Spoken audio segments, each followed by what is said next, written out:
At what age can a child choose their custody and visitation in the state of Oklahoma? I'm Tulsa Attorney James Wirth, and that's the question that we have. And it's a bit of a trick question because ultimately children cannot choose, as minors, they cannot choose who's going to have custody and visitation over them. There's no set age where they can do so other than 18, where they control their own lives.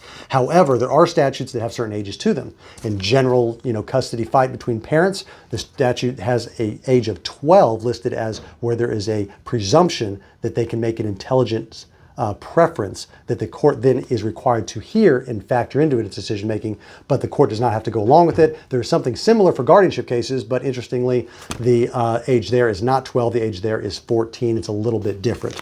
But at what age can a child choose their custody and visitation? Well, I guess that would be 18 since they're an adult. But if we're talking about evidence and them allowed to testify and give a preference, then there's a presumption that they can do that at 12, but it really depends on the intellectual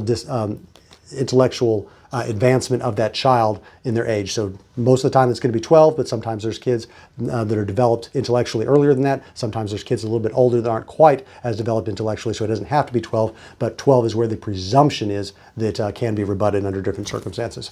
So hopefully that answers the question there regarding the age where a child can choose who will be the custodian. If you've got questions related to family law in the state of Oklahoma, though, you're probably going to want more than just a video. You're going to want to talk to an attorney to get legal advice specific to your circumstances. To get that scheduled with an attorney at my office, you can go online to makelawEasy.com.